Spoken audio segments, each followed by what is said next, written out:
Only Jesus TV. Jẹ́ ká wo fídíò kejì. Ǹjẹ́ tòótọ́ ni ọ̀run rere àti ọ̀run àpáàdì ṣé tòótọ́ ló wà? Àbí àkànwò bọ́n ṣe kọ́ sínú ìwé tá a kàn pè fún wa tá a sì ń tẹ̀lé ṣé tòótọ́ ni ọ̀run rere àti ọ̀run àpáàdì wà? Bàbá fẹ́ sọ reality.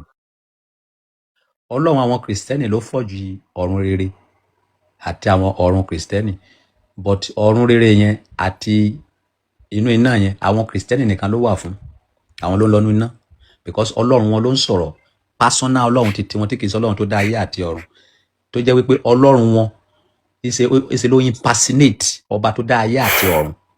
Ọlọ́run kìrìsìtẹ́nì nìkan ló ní iná, òun ló dẹ̀ ní àpáàdì láti máa fi dẹ́rù ba àwọn ọmọ ẹ̀, torí pé ó jẹ́ ọba tí ò ní ìfẹ́ àwọn ọmọ ẹ̀, òun ló fà tó fi ń dáná sílẹ̀ dè wọ́n. Ó wá pé àwọn ọmọ ẹ̀ ní àgùntàn, so kí lè túmọ̀ àgùntàn? Àwọn dìndìnrìn, òun ló máa ń fọ́lò irú ọlọ́run bẹ́ẹ̀. Ìdí nìyẹn tó fi ń pa wọ́n tí wọ́n lè jà, tó ń bìlí pé ọlọ́run yẹn máa gbà wọ́n. Ọlọ́run tó sọ fún Jésù wípé kó gbé Jésù sá fún Hẹ́rọ́dù, òun ní gbogbo wọn jókòó tì tó ń dúró dè pé ó máa gbà wọ́n. Hallelujah. Ẹ ṣé, àgùntàn ni wá, a kì í ṣe ewúrẹ́, àgùntàn tá sì jẹ́ onínú tútù àti ẹni tó ní àlàáfíà ni wá. A dúpẹ́ lọ́wọ́ Ọlọ́run. Ṣùgbọ́n àfi gbogbo ẹnu sọ wípé Ọlọ́run tí àwa ń sìn kò lè gbà wá, ṣùgbọ́n tí kò bá gbà wá kí ó yé yín, kó sì yé gbogbo àwọn òrìṣà tẹ́ ń bọ, kó yé gbogbo àwọn ọlọ́run kéékèèké, àwọn ṣìgìdì tẹ́ ń bọ wípé àwa ò ní tẹríba fún wọn. Mo ń bọ̀ Evangelist Noah, gbogbo aládìjọ ń wo fídíò yìí, ẹjọ́ nǹkan kan ò yé mi nípa ọba Solomoni o. Mo lérò pé ọba Solomoni ní ilé ìjọsìn chọ́ọ̀chì, àbí ibi tá a rò pé ó jẹ́ chọ́ọ̀chì yẹn àbí kì í ṣe chọ́ọ̀chì ni. Torí mo mọ̀ pé ó ní ilé awo náà o, tó ń pè ní àwọn awo kinní kan, bóyá awo ìjọmọlúàbí tàbí bákan bẹ́ẹ̀ ṣá.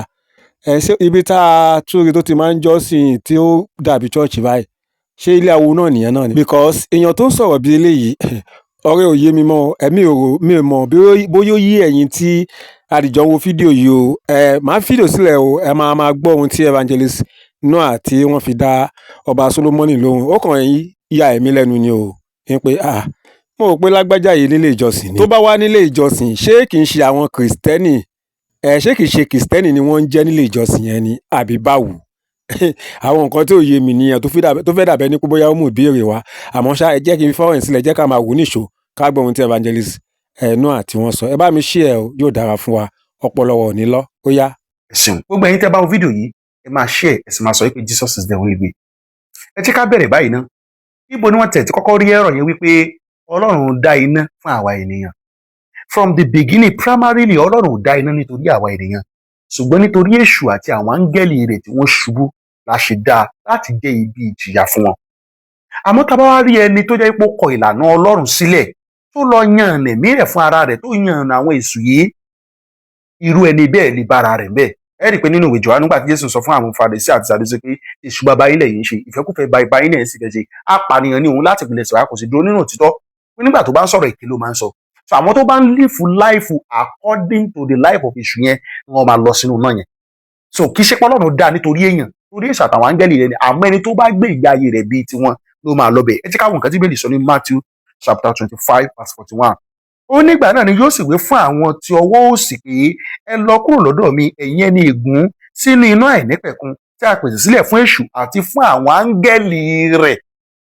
Ṣé ẹni pé kì í ṣèyàn lọ pìpì ẹ̀ kalẹ̀ fún èṣù àtàwọn áńgẹ́lì rẹ̀ ni? Ẹ̀rí sì wà nínú Revelation.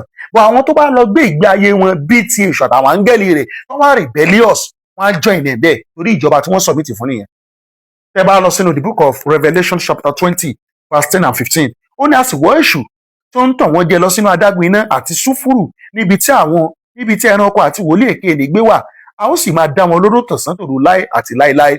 Verse 15 wá sọ wípé bí a bá sì rí ẹnikẹ́ni tí a kò kọ orúkọ rẹ̀ sínú ìwé ìyè, a sọ sínú adágún iná. Ilé tẹ̀yìn sọ fún ẹ ọlọ́run kìrìsìtẹ́nì ní iṣẹ́ nìkan ló ń lọ bẹ̀, iṣẹ́ nìkan ló ń ṣe.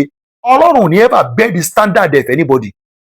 Kò bend the standard ẹ̀ nígbà Sódómù àti Gòmárà, kò ní bend the standard of anybody, kò bend the standard ẹ̀ nígbà ayé Nóà, kò ní bend the standard ẹ̀ fún anybody. Bóyá ẹ gbàgbọ́ o àbí ẹ gbàgbọ́ o, kò sí wàhálà. Ẹ wá wo nǹkan kan tí Ọlọ́run wá ní fún wa níbi tó ṣe fẹ́ràn wá sí, níbi kò fẹ́ ká ṣègbè. Ẹ bá lọ sínú the book of 2 Peter chapter 2 verse chapter 3 verse 9, 2 Peter chapter 3 verse 9. Ó ní Olúwa kò fi ìlérí rẹ̀ jáfara bí àwọn ẹlòmíràn ti kà á sí ìjáfara, ṣùgbọ́n ó mú sùúrù fún yín, nítorí kò fẹ́ kí ẹnikẹ́ni kí ó ṣègbé bí kò ṣe kí gbogbo ènìyàn kí ó wá sí ìrònúpìwàdà. Torí náà padà àsakò sí ilé rẹ. Wèrè ni tó bá pẹ́, kò sí ìdáríjì ní ibojì. Padà kó tó di pé ọjọ́ àánú ó lọ. Ẹ má gbàgbé pé Ọlọ́run fẹ́ràn aráyé tó bẹ́ẹ̀ gẹ́, ó fi ọmọ bíbí rẹ̀ kan ṣoṣo fún ni. Kò sọ pé ó kàn fẹ́ àwọn apá kan. Gbogbo aráyé ó fẹ́ràn, ó fi ọmọ bíbí rẹ̀ kan ṣoṣo fún ni. Ẹni tó bá gbàgbọ́ ó lè ní ìyà ìnípẹ̀kun.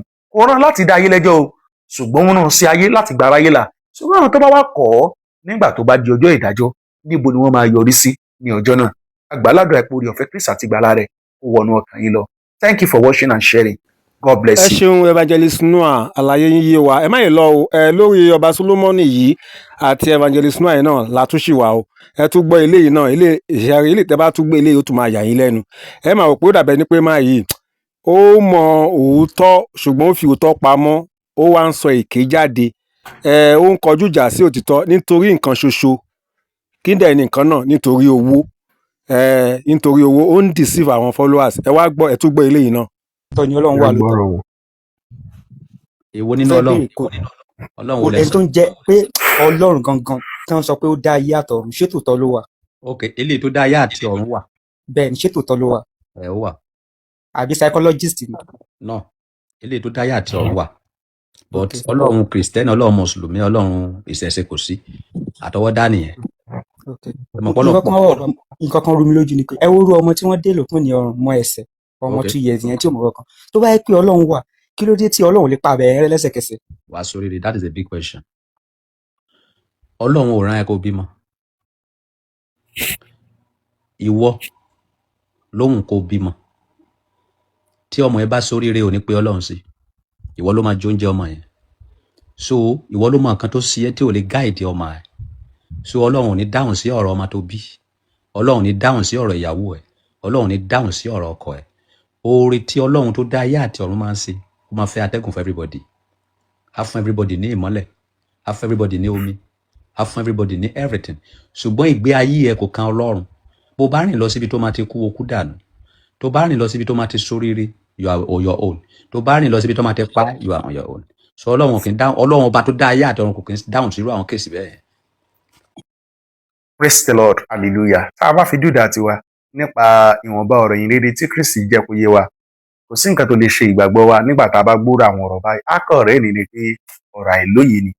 Ṣùgbọ́n kí ló máa ṣẹlẹ̀ sí àwọn tó jẹ́ pé wọn ò tí ì ní irú òye bẹ́ẹ̀ nípa ọ̀rọ̀ Ọlọ́run tó lè jẹ́ pé ó lè gbé ìgbàgbọ́ wọn ṣubú? Torí náà mo ṣe bẹ̀yìn tẹ̀ ń wò wá pé kẹ́ ẹ bá wa share láti ran àwọn ọkàn lọ́wọ́. Ó dà ẹnìkan ló share sínú DM mi pé ká bá wọn ṣàlàyé torí kò yé àwọn. Ẹ jẹ́ ká bẹ̀rẹ̀ láti dáhùn ìbéèrè arákùnrin ní àkọ́kọ́. Wọ́n bẹ̀rẹ̀ pẹ̀lú nígbà tẹ́ni yẹn béèrè ìbéèrè lọ́wọ́ wọn pé ṣé Ọlọ́run tó dá ayé àtọ̀run wà? Wọ́n sọ pé gbogbo Ọlọ́run Kristẹni ò sí, Ọlọ́run Kristẹni impersonate. Ó yẹ kí wọ́n lè sọ Ọlọ́run tí Ọlọ́run Kristẹni impersonate fún wa. Torí tá a bá lọ sínú the book of Isaiah chapter 42 verse 5, ó ní báyìí ni Ọlọ́run Olúwa wí, ẹni tí ó dá ọ̀run tí ó sì nà wọ́n jáde, ẹni tí ó tẹ ayé àti ohun tí ó ti inú rẹ̀ wá, ẹni tí ó fi èémí fún àwọn ènìyàn lórí rẹ̀ àti ẹ̀mí fún àwọn tí ń rìn nínú rẹ̀. Ẹ bá wo verse 8, ó ní èmi ni Olúwa, èyí ni orúkọ mi, ògo mi ni èmi kì yóò fi fún ẹlòmíràn, ẹni mi kì yóò fi yìn mi fún èrè gbígbẹ́. So this is our God. So tá a bá wá rí Ọlọ́run tí Ọlọ́run wá impersonate, ó yẹ kẹ́ ẹ lè sọ fún wa. Ọ ibẹ̀ kọ́ ni focus mi. Ibi tí mò ń lọ gangan ni ọ̀rọ̀ àwọn ọmọ, wípé Ọlọ́run ò rán wa pé ká bímọ, pé àwa ló kàn òun tá a fi ń bímọ, ọmọ wa bá soríire, wípé sàmàlọ́ ń bọ́ lọ ni. So ẹ jẹ́ ká refute aspect yẹn. Nígbà tí Ọlọ́run dá Ádámù àti Éfà nínú ọgbà, ó ní ẹ máa bí sí kí ẹ sì máa rẹ̀ sí. Bó ṣe sọ fún wọn nìyẹn, kí wọ́n sì tàn ká gbogbo ayé. That's what God said in the book of Genesis chapter 1 from verse 26. Ẹ bá kà wá sálẹ̀, ẹ bá bó ṣe wà ń bẹ̀ nìyẹn. So wípé Ọlọ́run mọ̀ sáwọn ọmọ tá à ń bí, ẹ̀rọ àkọ́kọ́ nìyẹn. Ẹ̀rọ ẹlẹ́ẹ̀kejì tẹ́ tún máa rí inú ọ̀rọ̀ yẹn ni pé kí ni standard ọ̀rọ̀ Ọlọ́run lórí bíbímọ wa? Tá a bá lọ sínú the book of Psalm 127 verse 3, ó ní kíyèsí àwọn ọmọ ní ìní Olúwa, ọmọ inú sì ní èrè rẹ̀. Tẹ́ ẹ bá lọ sínú the book of Psalm 139 from verse 13 to 14, ó ní torí ìwọ ni ó dá ọkàn mi, ìwọ ni ó bò mí mọ́lẹ̀ nínú ìyá mi, èmi ó yìn ọ́ nítorí tẹ̀rùtẹ̀rù àti tìyanu ni a dá mi, ìyanu ni iṣẹ́ rẹ, èyí ni ọkàn mi sì mọ̀ dájúdájú. Tẹ́ ẹ bá dẹ̀ lọ sínú Jeremiah chapter 1 verse 5, ó ní kí èmi kí ó tó dá ọ ní inú ní èmi ti mọ̀ ẹ́ jájọ gbọ́ bó ṣe wà ń bẹ̀ directly the book of Jeremiah chapter 1 verse 5 ó ní kí èmi kí ó tó dá ọ ní inú èmi ti mọ̀ ọ́ kí ìwọ kó sì tó ti inú jáde wá ní èmi ti sọ ọ́ di mímọ́ èmi ti yà ọ́ sọ́tọ̀ láti jẹ́ wòlíì fún àwọn orílẹ̀-èdè tó túmọ̀ sí pé kò sẹ́nìkan tó kàn exist nínú ayé láì ṣe pé Ọlọ́run mọ̀ sí dídá wọn so kẹ́nìkan máa sọ fún ẹ pé Ọlọ́run rán wa pé ká bímọ it is an error personal opinion àti ẹrẹ́sì tiẹ̀ nìyẹn ẹnì máa ń gbàgbé pé nínú májẹ̀mú tuntun a kọ́ wa lẹ́kọ̀ọ́ nípa ìdílé nípa bí ọkọ ṣe gbúdọ̀ wà pẹ̀lú aya rẹ̀ àti pẹ̀lú bí àwọn ọmọ ṣe gbúdọ̀ ṣe láti lè ní ìdílé aláyọ̀ so Ọlọ́run ò ní plan ò mọ̀ ó kàn wọ́n kàn bí ni and also ọ̀rọ̀ tẹ̀ ẹ̀dẹ̀ sọ wípé téyẹ ọmọ wa bá soríire sá máa lọ ń bọ́lọ̀ ni both ọmọ soríire ọmọ ṣèdàkejì Ọlọ́run ló ní gbogbo wọn ẹni tí ò bá ní Ọlọ́run nínú ayé rẹ̀ ló máa sọ pé torí ọmọ òun lówó ọmọ òun èyí sọmọ Ọlọ́run torí ọmọ òun lọ́lá o ọmọ òun èyí sọmọ Ọlọ́run ọmọ òun kọ́lé o èyí sọmọ Ọlọ́run no matter what tí ọmọ bá ní ọmọ Ọlọ́run náà sì ní bó ṣe jẹ́ ọmọ fún wa náà ló jẹ́ ọmọ Ọlọ́run ṣé má jẹ́ kẹ́nikẹ́ni tàn yín fídíò yìí ní part 2 níbi tí màá ti dáhùn sí ọ̀rọ̀ tí wọ́n sọ wípé Ọlọ́run dá iná nítorí àwa èèyàn ṣé lóòótọ́ Ọlọ́run dá iná nítorí wa ẹ jẹ́ ká lọ sí part 2 ẹ bá wa share o ẹ sì máa sọ pé Jesus is the only way ire. ẹ ṣeun Evangelist Noah ṣe kò ní sí nǹkan tá à ní rí tán nínú ayé àpẹẹrẹ òpin ayé náà nìyẹn ẹ̀yin tí iyè yín bá ṣí ẹ jẹ́ tètè yá wá òtítọ́ rí kẹ́ kó lẹ́yìn àwọn ìkookò tí wọ́n ń dọ́gbọ́n pa àgùntàn jẹ ẹ fi ọ̀nà ègbé sílẹ̀ kẹ́ ṣe kí ni kẹ́ bọ́ sí ojú ọ̀nà ìgbàlà rí báyìí ẹ mọ̀ pé àwọn ẹni ayé yìí náà wọ́n mú òtítọ́ ṣùgbọ́n ẹ wá kù sọ́wọ́ oníkálukú wọn bóyá wọ́n máa gba òtítọ́ yẹn tàbí wọn ò ní gbà ẹgbọ́n nǹkan tí ọba Pọ́ńtù Pílátù tó sọ níwájú gbogbo àwọn ìgbìmọ̀ àti gbogbo àwọn ènìyàn pátápátá nígbà tí wọ́n mú Jésù wá sí ọ̀dọ̀ rẹ̀ nígbà tó béèrè ìbéèrè lọ́wọ́ Jésù dá lóhùn pé ìwọ mú òtítọ́ ó ní kí ni òtítọ́ ìgbẹ̀yìngbẹ̀yìn ẹ rí i pé kò lọ́wọ́ sí pípa pé kan lọ kan Jésù má gbélébù ṣùgbọ́n